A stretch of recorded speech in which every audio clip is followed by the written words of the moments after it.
Welcome to Midnight Menu Plus One. I'm Ray Canada. And I'm Margot Moss. We're here at Ted's Frost Top on Claiborne and Calhoun in Uptown New Orleans. Once a week, Margot and I meet here at Ted's, and we invite a member of New Orleans restaurant and food community to join us.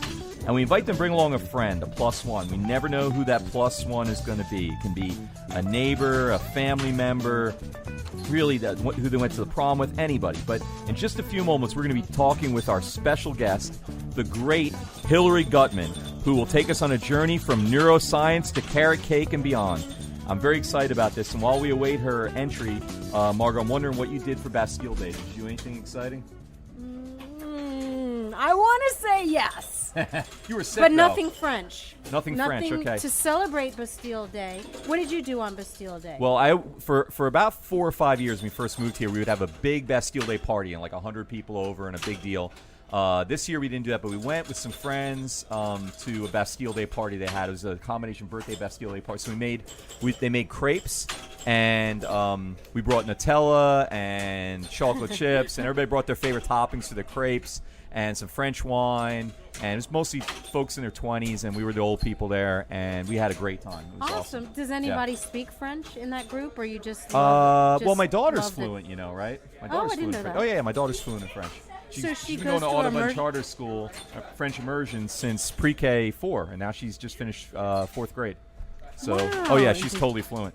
In fact, we ran into somebody at the Running of the Bulls who lived in Paris for many years, and they were like going back and forth in French. It was great, but that was fun too. Running the Bulls. Did you do Running the Bulls or no? No, we didn't do it this year. I like that a lot. I got to ride. Where on a was scooter. it? Wasn't it in a different? Was yeah, it in the Bywater this year? They moved to Sugar Mill because it's gotten so big. The organizer of it is a friend of mine, Mickey Hannon. He's the guy who started in 2007, and it's 15,000 people now. But you know what? Enough of this. 15,000 people. 15,000 people. Started with 200, now it's 15,000. It was awesome. All right, are we ready? I see her out there. She's lingering. And our special guest on Midnight Menu Plus One is the one and only Hilary Gutman of Laurel Street Bakery. Welcome. Thank you. Good to have you here. Good to be here. Tell us about yourself. Tell us what Laurel Street is about. Sorry. Oh, Who are you? Where is Laurel Street? What does it do? Wow. Okay. We our retail location is on Laurel and Octavia at 5433. We've been there since August of 2005. We're open to the public as a retail bakery. We serve all sorts of things every day, 7 days a week: bagels, croissants, muffins, brioche, all homemade, all preservative-free, very old-fashioned style of baking that I adhere to. All right. We don't cut any corners, and we don't use mixes, and we don't do anything that's too complicated, but it's all good homemade food. All right. I have a wholesale operation that actually supplies the same kinds of goodies to a lot of coffee shops and hotels in the city. It's kind of the business behind the scenes. A lot of people don't know that we even have that component, but it's actually the largest portion of the business. So almost every independently owned coffee shop that you would go to would probably have something of ours, as well as a lot of the hotels downtown. The convention center carries our stuff for the retail outlets that they have in the convention center. That's a large. Yes, that's a huge account. component of the business that actually operates out of a different location, not on Laurel Street. Okay, I was going to ask you. So, how long have you had a wholesale component? August of 2005. Actually, I've had a wholesale component since April 1st of 2004, which is when I bought the business that only occupied the Laurel Street location, and it was 100% wholesale. It was run by a woman named Elizabeth Crawford, and she did wholesale baking for just a handful of coffee shops, and that's the business that I actually purchased. But there was no storefront, there was no seating. It was all wholesale. So I maintain that. I actually still sell a lot of the same recipes that were hers, and to a handful of the same customers. So I've just maintained that all along, and in the year and a half between April of 2004 and August of 2005, while running that smaller wholesale operation, I renovated the front of Laurel Street to have seating and the counter and open to the public. So actually the retail space is what I've always wanted to do, but was a secondary thing to the wholesale. Okay, and I noticed the date of your retail business opening is You notice that one? how long before Katrina? That's It was, well, we opened on August 7th, and we were only open on Saturday and Sunday to the public. So I think we got a total of 4.5 retail days in before I looked at the television screen and noticed that there was this huge hurricane heading straight at us. I think that was actually on Saturday before Katrina hit. And then we closed and remained closed till the very, very beginning of October. And were you one of the first businesses to come back in that area and Yes. be an anchor for? Yeah, Yeah, I mean, the 1st of October, it was still checkpoints, and The it was very- like people yeah. weren't allowed back in the city and all that, and you had already reopened by then, right? the very first day that the water was approved, I think there was a yellow sticker on the front of your door if you hadn't had it inspected by the health inspector, but then the water was approved, and then I think they changed that to a pink sign or something like that. It was the first day that we could operate. There were a handful of places that were operating before that, but just grilling and not using water. But in my business, there was no way to do it without water because it goes into so many of our products, and we had to wash dishes. But I don't remember the exact date, but I think it was August 4th or 5th. I'm sorry, October 4th or 5th. But it was soon. It was very soon. I think we were the first place to have coffee uptown. Huh. Maybe neck and neck with Cafe Luna, who was one of my wholesale customers at the time too. So it was very interesting. It was wonderful though. It was I wasn't sure what was going to happen. The first day I didn't know if no one was going to come or everyone was going to come or somewhere in between. I didn't have a whole lot of retail experience at that point. I could only get a very limited number of ingredients. So what I made really depended on what I had. It was at that point it was almost impossible to get a delivery of anything. I would go to the grocery store on the West Bank, which I think was the only one that was open at the time, to get as much as I could to make food for the next day. But it was wonderful because people came.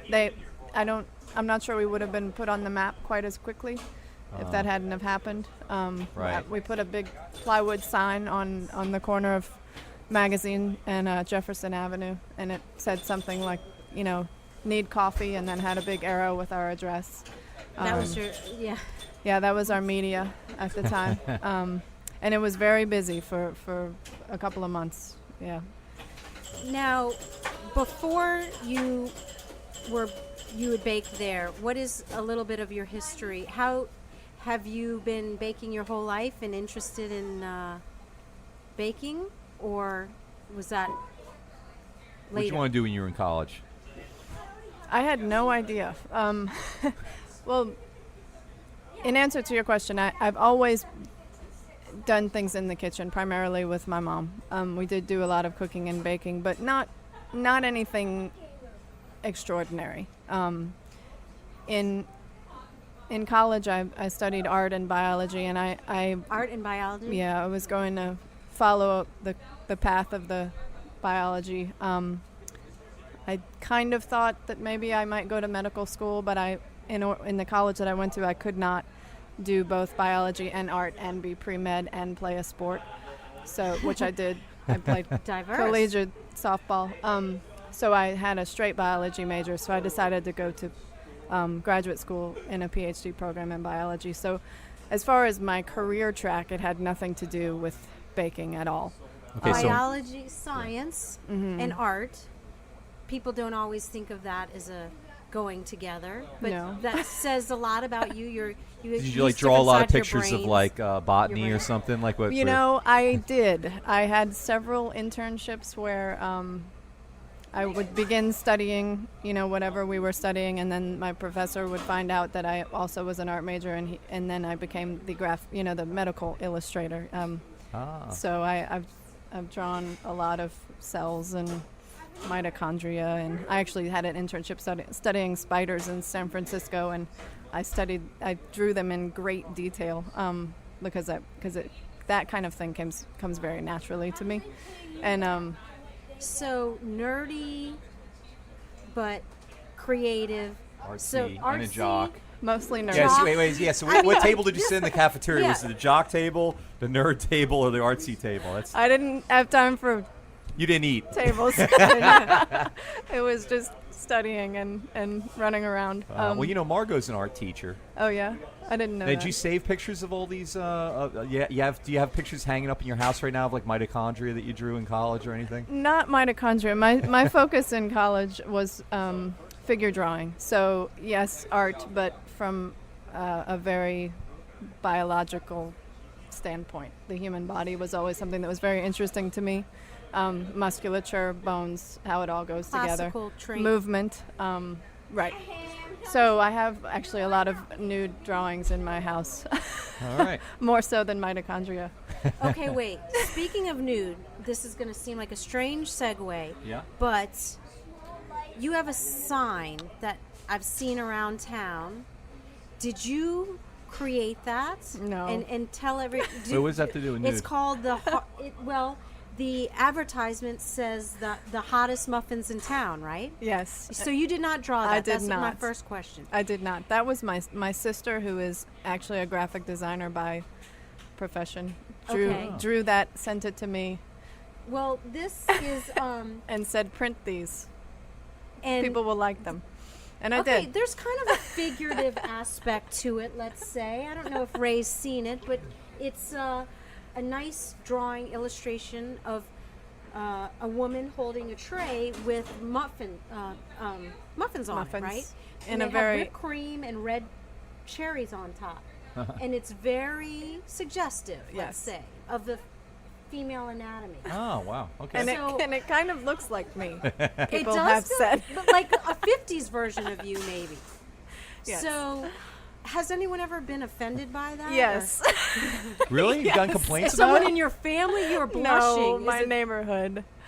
What? Oh, yes. Oh, we got damn a Arna couple of- again. Is it going to be Arna We again? got a couple of phone calls. You're supposed to be a kid friendly. I'm like, it's just muffins. supposed to be It's kid just friendly. What are muffins. you And looking at? How much controversy Kids find it brings rude? Like, how's into that kid friendly? No, the parents. the parents? You've had parents. I had complain, when that really? happened. Oh, there's nothing wrong with that. That Come on now. happened because. We're looking at the graphic of it right now. Oh, okay. My I had just had a very It's sweet. casual conversation with my sister about kind of a lull in You said it like sales. her, so I'm like holding it up to you. Sorry. That was a little.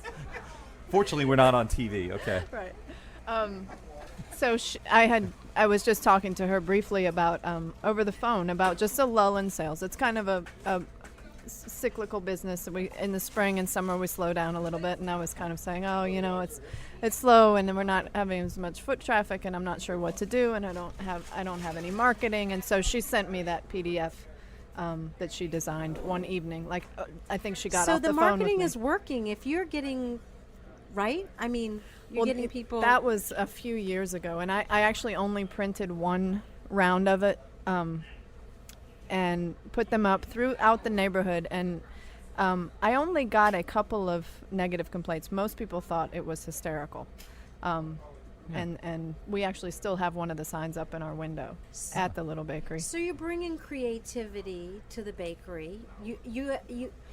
How does science and art correlate to baking, though? I mean, like, do Well- you feel you're utilizing, maybe not the athletic, the softball Well, I aspect, think it but all how- kind of how does comes it together. come together in your baking? I found out very quickly that once I started the PhD program in biology, I was at the University of Texas in studying neuroscience in a lab. Neuroscience. Very cool, very interesting topic. But the day-to-day of being in a lab, I found very quickly that me as a human being, I have to make things every day, and whether it be a drawing or ceramics or stained glass, I do all that kind of stuff. I did a lot of printmaking in college. Not having that was very tough. So while I was working on experiments and projects, the length of time of those was very long. Not necessarily having direct results every day that you could see, that you could look at, that you could say, I did this today. And it was tough. So I actually got a part-time job at a bakery because I was looking for something that I could Create and make and hands-on, and I could use the money, and there were a bunch of young people working there seemed to be, kind of bouncing off the walls like I was, and it was a great fit as far as pace and creativity and on your feet. The pace of it was geared much better to my personality than what I was studying and what I was doing in the lab environment. And then the athleticism of actually the kind of job that you have, it's very physical. People are very Endurance is really surprised. important, huh? It's the smallest increment of flour you can buy is 50 pounds. So you have to be strong. You have to be able to carry it across the room, and you have to be able to be on your feet for many, many hours. So And probably all night, right? I mean, you bake to have stuff ready for the next day. It really depends on. My wholesale business starts at 3 p.m. and bakes through the evening and into the night. Okay. The retail business starts at 4 a.m., 5 a.m. to open for the morning. So it depends on which I'm doing at any given time. But it's pretty much around the clock. So you have to have the endurance to just, if it's the night before Thanksgiving and we have 200 pies on order, it doesn't really matter if you're tired. You have to just make pie dough until the orders are done. So, I think all components of everything that I've ever done are related to it. And then the science of what's interesting to me is what's actually happening when I make something. And I can get really nerdy about what happens when you mix certain ingredients together, and it gets me very excited, and I want to tell everybody about it, and some people are as excited about it and some people have no idea what I'm talking about. Yeah. But that component of it, learning, and I was mostly self-taught, learning what exactly is happening when bread rises, for example, or what makes the flakiness of a croissant. I mean, I can All go right, down we're to gonna all pick your that. brain about that and get all nerdy. Yeah. But we have to bring in your because that is interesting. I want to. I'm sure people want to hear about that. I mean, I'm curious because my brain does not work like that. But there is a science to baking, and I don't. So anyway, let's get. You have your +1 here. Yes. Hello. Hello. All right. Who is your +1, and why in the hell did you bring him? It's a very good question. Well, my +1 is Will Bradshaw. He is the developer of the buildings that have just recently been renovated in the Broadmoor neighborhood, where we are opening Laurel Street Bakery number 2. Interesting. Oh. So he is the motivation and energy behind what I think is one of the best little areas that's about to open up in New Orleans. Well, welcome. Thank you. Thanks for having me here. Now, wait, did you say what component do you have? My company that- is called Green Coast Enterprises, Okay. and we have redeveloped 4 buildings at the intersection of Washington and Broad. We call it the Community Green at Washington and Broad. Oh, okay. So that's kind of near the library, near Keller Library and all Quite that. near that. Yeah. It Yeah, that's a includes great the- spot. Thank you. It includes the Propeller Building, the building that Laurel Street's going to be in that also has the Broadmoor Improvement Association and Broadmoor Development Corporation. Global Green is also a tenant in there. Includes the building we're in, which has our office, what we like to call our world headquarters upstairs, and then a space for a group called 3 Potato 4. That is 3 another Potato 4? 3 Potato 4 is another sort of restaurant space that's opening up. They do French fries and drinks and a couple other things. And wow. then a community-based medical clinic that we're doing with a group called South Broad Community Health. So how long have you been working in Broadmoor doing what you're doing? Really, almost since about the same time that Hillary reopened Laurel Street. it's So October taken- 2000, You've been working on 2005. Been That's working 9 on this years? development since really kind of 06, 07. Took a long time Okay. to get here. Yeah. Well, it's really exciting. I mean, it's crazy great for Thank the you. area. And now I know that the Whole Foods is further up Right. in the Tulane School of Medicine Nutrition Department. But Right. do you feel that you're the anchor for that I mean, The corridor, I think, has a couple of bookends now. That refresh project is wonderful, and the Ruth Fertel Clinic, which is close to it, that Tulane opened, also really wonderful. The medical school has been our partner, our South Broad Community Health's partner, in helping to plan the facility at Washington and Broad, and is now helping to coordinate a relationship with what will hopefully be the federally qualified health center that operates out of there. It's really, I mean, a total facelift for that intersection. It's been such a cool change, and Hillary was the first retailer that we talked to that wanted to commit to that intersection. So she's close to Councilmember Cantrell, who was also one of the major supporters for us. And I remember LaToya set up a meeting between the two of us before I met her. And at that point, I think the one thing I knew about her was, and I hope you don't mind if I'm going to tell the story, but there was a point soon after she opened where actually the Laurel Street location was held up by an armed robbery. I remember that. Yeah, there was a gunshot that went off in your place, 7. right? 7 gunshots. Yes. All right. Wow. so this is right after y'all met or before? Before, and so this is the only thing I knew going into this meeting, is that during this armed robbery, Hillary actually stepped between the gun and her employee. Okay. I didn't hear that part. Wow. Yeah. Why don't you tell me about that? You were a hero. No, not really. I sensed that the person that was at the counter was going to do something bad. And so my employee had started waiting on him, and I went into the front and pretended to be fiddling with something.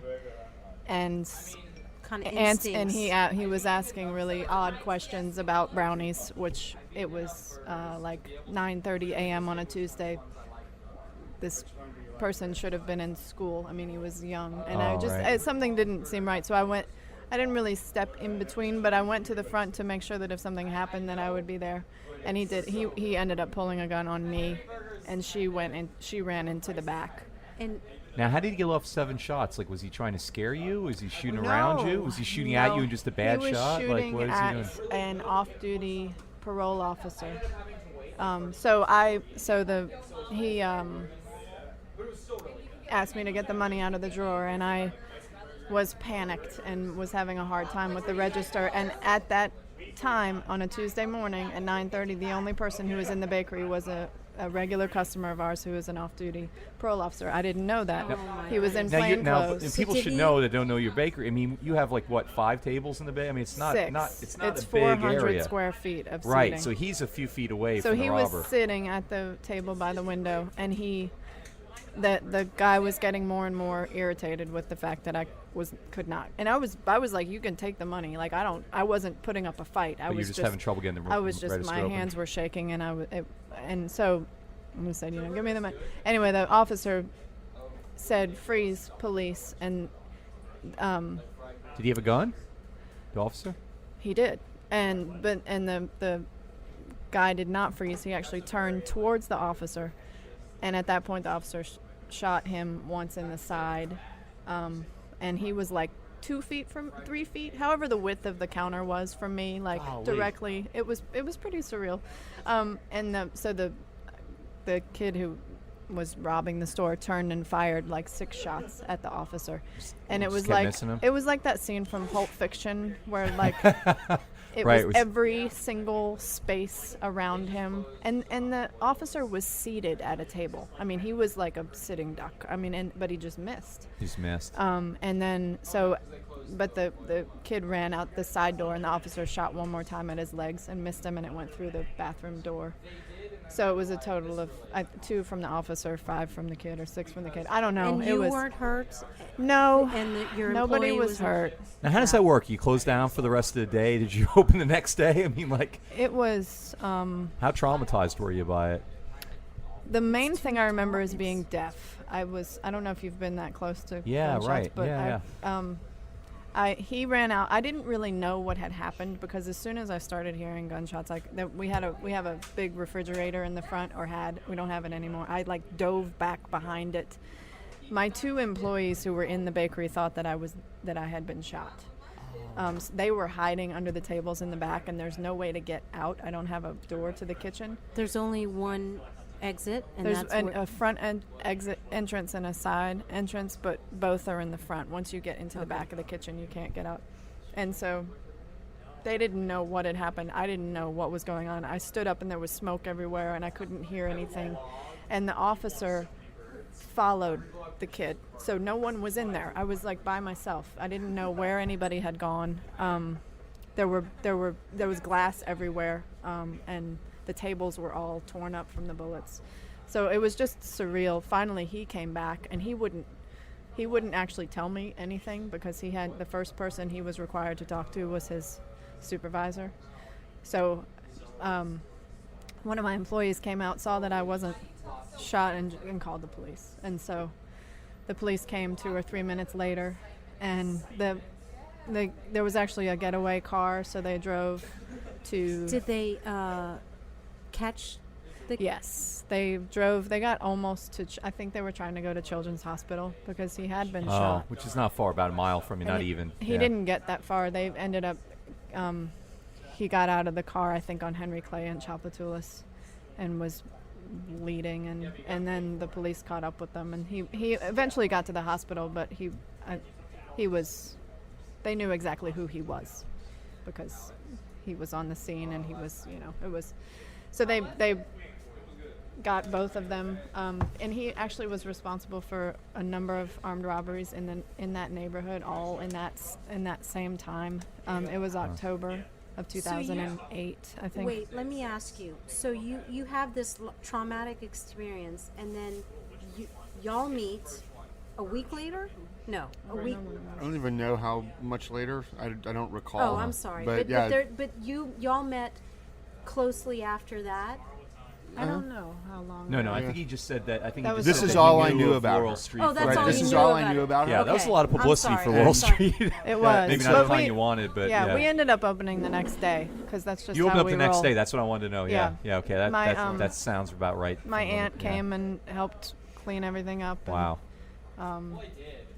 We got the windows fixed, and I couldn't let a day go by without just doing what we do. I felt like that would be letting them win, Right. So, and it was great. We had a Good for ton of you. support. Everybody was they were afraid I was never going to come back. I think Yeah. everybody was just like, she's been through a hurricane, and she's just... That was my first thought when I heard about it in the news. I thought, oh crap, we're going to lose Laurel Street Bakery. No, you're going to move to Houston or Right. something. But no. So, what motivated you to want to be a part of a new community that is maybe a little? It's more transitional. Well, Then- let me take a first crack at that. I'll finish the Okay, story I'm that I trying to- Yeah, please, started. yeah. So this is all I know about Hillary when I meet her, right? And I'm like a fairly big guy. I'm about 220 pounds. I'm 6'2", whatever. Hillary's not that big. I think she can And take you though. She definitely could. And anyway, we go out to this project where I have these 4 buildings that are in pretty terrible shape at the time, right? They're kind of broken down. I'm terrified to take her to these buildings because I'm like, as soon as she sees these buildings, she's out of here. She's done. So I'm making every excuse I can possibly think of to not take her over there. And finally, she calls me and she's like, "Look, either you show me the buildings or I'm out. That's it. All right, I'll meet you in an hour." So we get over there, and my contractor, who's doing some demolition work and cleaning out the buildings for me, has changed the lock on the door, but not left me a key, and just put up this crazy little plywood thing. And we come around to the back, and we're trying to figure out how to get in. And I think she probably thinks that I've just obfuscated again, oh, well, we can't get in the building, whatever, I'm locked out, blah blah blah.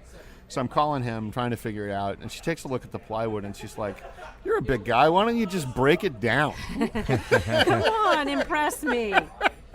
Use And your I was like, girth. "Oh, she's gonna be fine."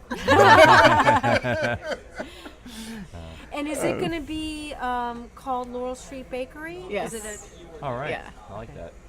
So it will be similar to the one on Laurel Street, more focused on breakfast and lunch, especially morning and afternoon sandwiches. I think most of the clientele is going to be professional people looking for healthy, good food relatively quickly. We'll still have, muffins and croissants and all of those things, but I'm going to try to focus a little bit heavier on our bagels and cream cheese and also our breakfast and lunch options. Well, I used to go to the library over there. I go there a lot. I love that. I don't live in the Broadmoor, but I love that It's a great area, and library. it's really exciting, all the growth that's going on there. And they had a little coffee shop in the library. It was great. And I heard it closed it's- down yeah, recently. it's closed. And so I am so excited because I'll be able to work at the library and go have a great breakfast. And Yeah. and I wanted to ask you about that area. What is Propeller? Bill? So it's a space that you can rent by the office, by the desk, or just have a membership to, where you can just come in as you need, and whatever available space in the co-working area. Oh, it's is a there. You can co-work just sit down. space, okay. So it's sort of co-working and shared offices, and then it has some conference rooms and it's event space. It's bright and really well. It stands out. Thank I you. mean, you can really see it, and it's clean and modern, and Yeah. looks like every time I drive by, I'm like, I want to know what's in there. It's really an exciting space for us. I mean, we were actually originally using that building as storage for the Salvation Army, for their sort of food distribution for disasters in this region, which was a perfectly lovely use. But basically, we were storing beans, right, like in this building, and now we have over 85 people that come to work there every day, over 40 85? businesses that are occupied out of that space, and at full capacity we could serve 200 businesses per year in our co-working. And we're partnered with Propeller, a force for social innovation, which is the name change of what used to be called Social Entrepreneurs of New Orleans. I don't know if y'all know Andrea Chen, and Neil Gibbons is her board chair. Like, just both of them kind of forces of nature, that amazing partners that have taken this idea of social innovation and social entrepreneurship and just exploded it in this area, and that space is really their like geographic home. It's fabulous. We're just over the moon about what they've done, in the same way that we're super excited about having Laurel Street move over. Yeah, there's just some really cool energy and stuff happening at the project. Great. It's And great. I get to So what's- feed them all. So what is the date, you think, of completion for that property? When are you going to be opening the second? The bakery? Yeah. Or the whole Well, no- property? Well, As no, a- No, most of the it's properties your are- business. yeah, Your your business we there. are scheduled for August 17th August for the 17th. That's grand soon. opening. Great. Yeah. Okay. We have, the interior is almost completely done. It's a matter of getting the final permitting and equipment in place. So yeah, soon, about a month from now. Great. That's exciting. Well, we need to ask y'all a very, very important question right now. Okay. And this is the part of the show where you pick a number Okay. from our book of questions, Excellent. and you have to answer it no matter how goofy you think it is. You What can is your lie to us if you favorite want. problem. number? Most of our guests lie, but you can. My favorite Hillary, number is between- 27. 27. Okay. Hillary, Yes. if God appeared to you in a series of vivid and moving dreams and told you to leave everything behind, travel alone to the Red Sea, and become a fisherman, what would you do?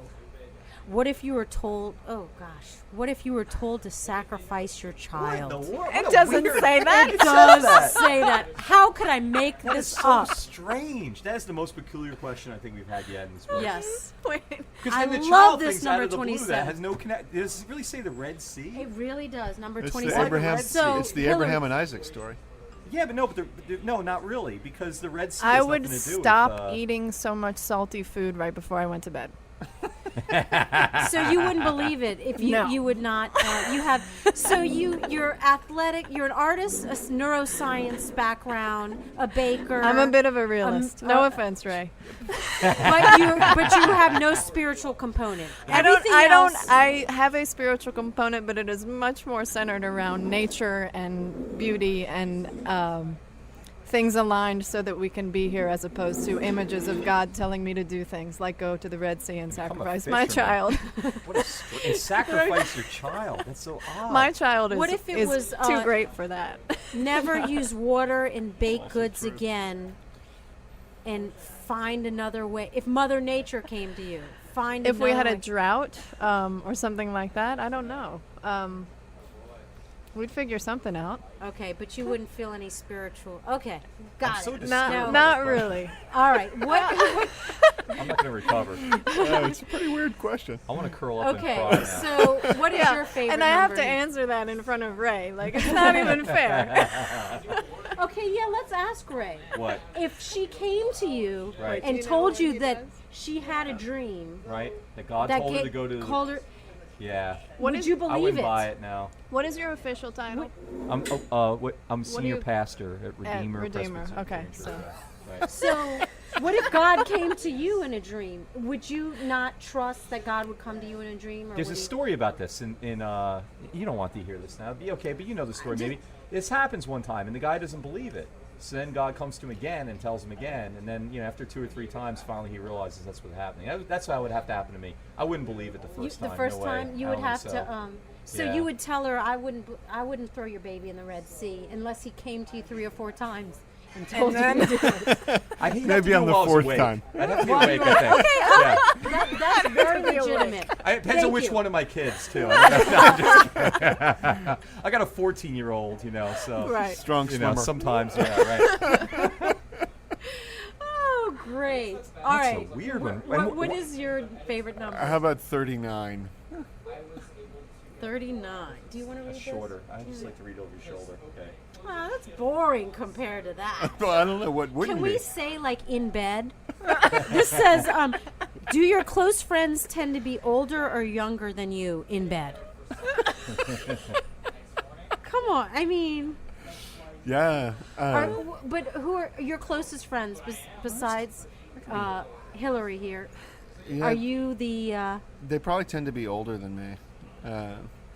And I don't know They're whether better they're in older or bed? better or younger or whatever than me in bed. I'm really, with He my doesn't close usually friends, ask. it's a sort of Well, I small s- inn. Are That you're wearing a wedding ring? I am wearing my wedding ring. So Okay. Is your wife- My wife is younger than me. Okay. So She yeah, so it's she not a very good really answer. likes to hang out with older people. I guess that's all so. you're- She very much likes, the older the better. Okay. Actually, one of her favorite people in the city is the owner of the Britannia Theater, who is. I love is that like- guy. Yeah, he's a great guy. Love you talking about the old guy? Yeah. Oh, yeah. Jacques, right? Yeah. Is that it? Is it Yeah. Jacques or Pierre? Which How is old it?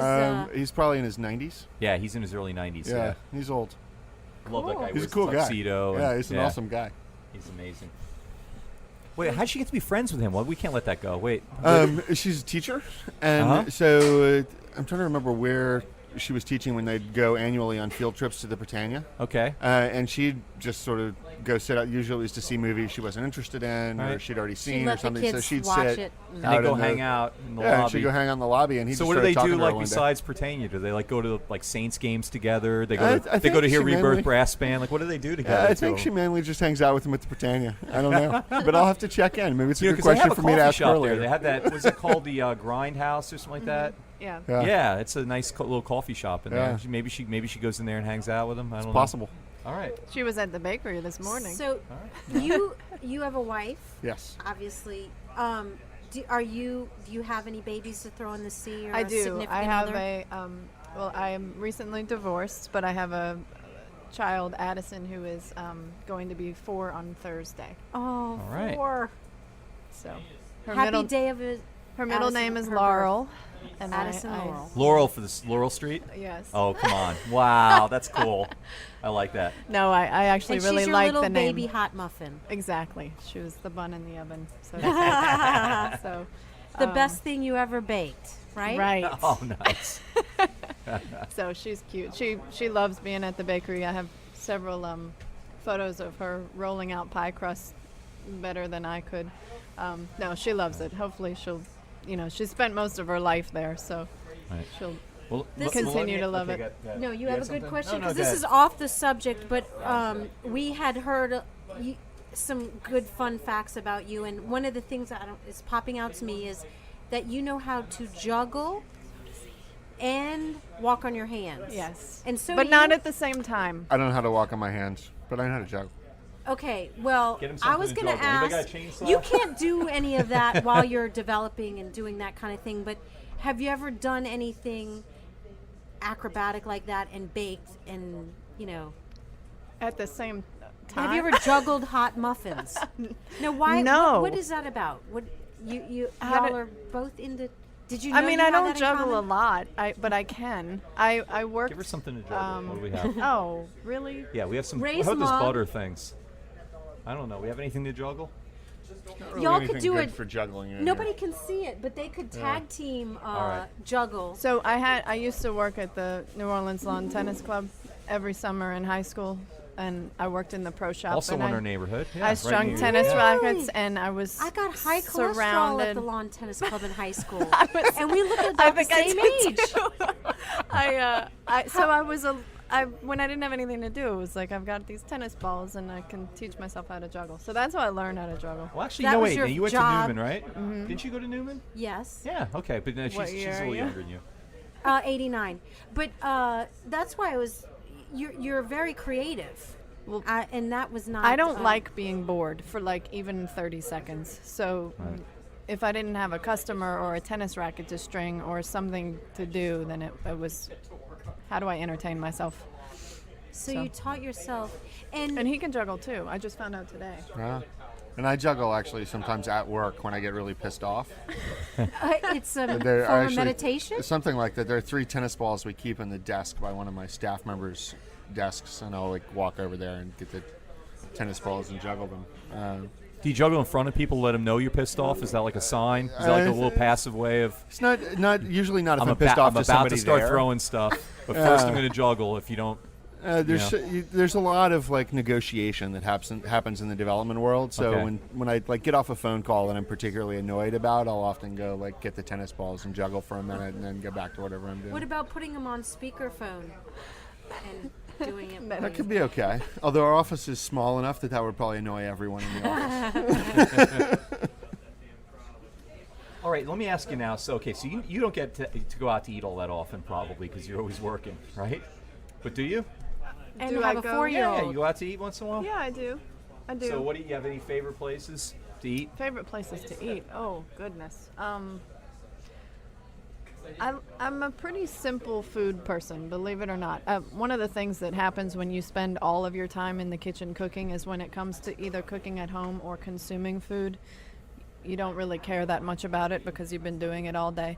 So a lot of times I'll go out to eat in places that are simple and I know what I'm gonna get, like a place like Juan's Flying Burrito, Yeah. or Slice. I love pizza. I love cheeseburgers. Like I eat. That's the kind of for me to go to a fancy New Orleans restaurant is not really my preference. I'd much rather go to the hole in the wall neighborhood places. Right. So that's. I mean, for breakfast I'll go to Oak Street Cafe or places yeah. like that. Just Yeah, we had Brad on the really, show yeah. recently, Like yeah. the simpler the better for me as far as food goes. Probably my favorite fancier place to go would be someplace like Dante's Kitchen because they do. It's casual enough that it's not pretentious, but they do a lot of. He's creative opening. things. He's opening another place in our neighborhood. I did not. Yeah, he's the one doing the pie and noodle place. Oh, really? Where the old Reginelli's was. Say I who didn't he realize is, that was the say same- who, Iman. Oh. Iman is awesome. where I the love old that place. Reginelli's was. Right. Right. I didn't realize that was Yeah. gonna be So his. check that Now, out when you get do you have kids? I do. I have we're sort of like bookended right around Addison. I have a 3-year-old and a 5-year-old. All right. Okay, so you don't Yeah. get out to eat much either. We do a little bit. Yeah. And do y'all live in the Broadmoor? Is that why no, you're we passionate actually about that live area? in Mid-City. Mid-City? Yeah. And how, when you were thinking about the concept of that area, what was your passion and draw to it? Did you just see the potential? I think a lot of it was really the sort of force of personality from LaToya Cantrell and Hal Rourke, who was the former executive director at the Broadmoor Development Corporation, and then the story of the neighborhood. That really this place that held its diversity through the 60s and 70s and 80s in New Orleans, and then post-Katrina was rebuilding itself from the inside out. What I know about and what I had done and what I was working on at the time was really about community and neighborhood rebuilding. And I was like in Boston studying it and then working down here part of the time. And I just felt like that was sort of stupid. Like, there were people here who I could stand shoulder to shoulder with and help them make their neighborhood come back. And not just read Yeah. about it in books and study it, but actually Yeah. make a impact. And Definitely. I mean, And- Broadmoor is one of those neighborhoods, right? It's the center of the bowl in a lot of ways, and Broadmoor is one of those neighborhoods that was 90% flooded or so. I mean, it was pretty much the whole neighborhood, and yet came back almost 100% now of terms of property being occupied again and all that. And really, I don't think there's any other neighborhood that's come back faster or stronger than Broadmoor in the city. I think that's probably right. I mean, the story we talk about a lot and looking at it is 2,400 houses that were basically abandoned all on the same day. Wow. And 3.5-4 years later, without redeveloping a single property, over 2,100 of those houses had been recovered. And one of our clients and partners is the Broadmoor Development Corporation. So now we're focused on the last 300 to 400 housing units in the neighborhood. And we've basically, over the last several years, put together a plan to turn the last 50 to 100 of the worst properties, which we think will then spur the redevelopment of the remaining properties. So this idea that you rebuild the infrastructure, you put a school back in place, you put a library back in place, you put medical care back in place, And you get progressive retailers medical. like this, yeah. I mean- That's the way you recover a neighborhood, Right. and it allows you to let the market work on the houses while you put the infrastructure around it, and then Totally, you can fix yeah. just and the then worst it's a ones. whole walking community too. It's wonderful. Everything Totally amazing. the neighborhood needs. Yeah, I'm so jealous of Napoleon, how it Yeah. has the path in the middle and the trees, Yeah. and then right as you get into Uptown, when you cross Claiborne, then we don't have that anymore. Right. And I love that. My church actually has a property on that borders that, and Okay. I was so happy to see that go in. That was all Broadmoor Improvement Association put that in, right? Yeah, and they Yeah. sort of fought for it and raised the money and Great. got it to happen. It's It's pretty little amazing. things like that that actually help create community. I think as you see people using it, people walking on it all the time, hanging out there, and Right. the neutral ground wasn't used before that. And your Laurel Street Bakery is a walking. I mean, that's part of a community. Oh yeah. It's in Yeah. a neighborhood. Absolutely. And has it so? Yeah, you have I a think parking that's lot a next to it, and I nice never see any transition. cars in it, which is I don't great. think I love people that. know they can park there. Yeah, and I don't think anyone drives to Laurel Street Bakery, right? It's pretty much definitely 100% a walk-in. neighborhood walking. Yep.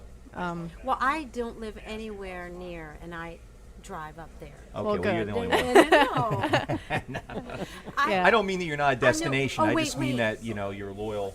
I'm sorry to interrupt this good, serious conversation, but I heard you have a pop-up going on out in Laurel Street Bakery currently, correct? It's not a pop-up. It's Thrive Foods, which is doing food that you can pick up to Prepared food? prepared food daily, healthy prepared food, not diet food, but just good, healthy, wholesome, fresh made. right, Right. made on site. So we don't bake very much at Laurel Street anymore because we do most of the baking out of the commercial large kitchen where I do all the wholesale.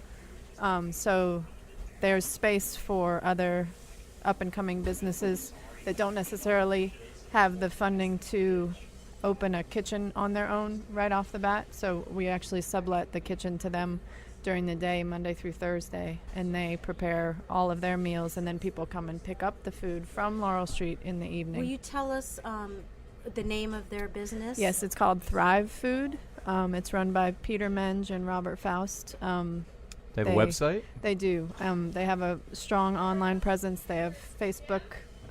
They do a lot of cross promotion for what we do, and we Right. So is it just thrivefood.com? Thrive or Food. something I like believe that? that's the Okay. It's Thrive website. Foods NOLA, I think. Thrive actually. Foods Thrive And- Foods NOLA. NOLA. Yeah. Thrive- Hate to Thrives bring Foods it with an heavy, S? With an S. heavy again, but there's a very dramatic story about their opening night in your Oh, bakery. yes.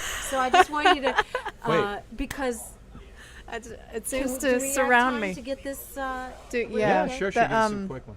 The opening day, the day that they started cooking, the chef is Robert, and he was cooking in the bakery, and he has a heart condition that he's had since birth, but he did all of his cooking, and then he went outside to take a break. He actually finished 10 minutes ahead of schedule. He's very And were you punctual. there? I was not there at the time, but we were open, and so my manager was there, and we had customers. He went outside to make a phone call and actually ended up having a heart attack, and it was not good. The ambulance came. Nobody was sure whether he was going to make it. He ended up being fine, but he had to go. He was in a coma for a couple of days, intensive care for a long time. He had to have a defibrillator and So that was his That first was the first day. and he is Day still one. there. How long ago was that? Few few months? That was, 3 months, I think. I think, 3 months Three now. and a They half were months, scheduled to something like start Okay, so the he first made of, it, and he is back. and so now he's there every day cooking, and I walk in and say, "You okay today?" Okay, good. Like everything's fine, but All it right, was so our theme tonight is resiliency, right? Right. We got Resilience in neighborhoods. Yeah, shots, floods, heart attacks, comas. Nothing can stop that Keep on property coming from back. blessing the rest Exactly. of the city. You're just a Exactly. beacon And of you're moving food to blessing. another And we're expanding. strong neighborhood. That's exciting. Yeah, so you're going to share the love. We'll see if you'll be as blessed in Broadmoor as you've been I in certainly Uptown, hope and so. we're expecting that. That's we are awesome. very excited about it. Well, it looks like our time has run out. Our special guest tonight at Midnight Menu Plus One has been Hillary Gutman of Laurel Street Bakery, and her Plus One was Will Bradshaw of Green Coast Enterprises. You can find out more about Laurel Street Bakery by following the links on our website, itsneworleans.com, and we'll also have information there about Green Coast Enterprises. Our show is recorded live at Ted's Frost Hop on Claiborne Avenue in Calhoun in Uptown New Orleans. Ted's is open 7 days a week, serving first-class burgers, beer, and their awesome homemade root beer in a frosty mug. Midnight Menu Plus One is produced by Grant Morris, and Chris Keogh has been our technical director. The fabulous audio quality of the show is brought to you in part by PreSonus Audio Electronics. PreSonus makes some of the best audio recording and live sound productions, including Studio One music production software, Studio Live digital mixing consoles, all kinds of things. Visit PreSonus.com for more information. And you can get in touch with us here at Midnight Menu Plus One by going to our website, itsneworleans.com. From there, you can follow us on Twitter, find us on Facebook, and sign up for our mailing list. And while you're at itsneworleans.com, you can listen to other episodes of Midnight Menu Plus One, as well as other shows, Happy Hour, Mindset, True to the Game, Win-Win, and Out to Lunch. Doesn't Win-Win have a different name now? Yeah. Feed Nola? Vietnola. Oh, Vietnola, I'm sorry. If you're listening to the show on iTunes, thanks for subscribing. Maybe you could take a minute to rate and review us, and that helps other people find us. Midnight Menu Plus One is a production of INO Broadcasting for itsneworleans.com. So we meet here again at Ted's Frost Hop. I'm Ray Canada. And I'm Margot Moss. Good night.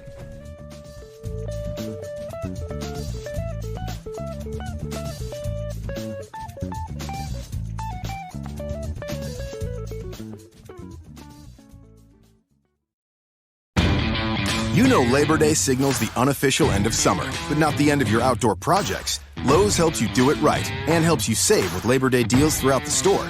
Shop now and get 2 bags of Stay Green potting mix for $12.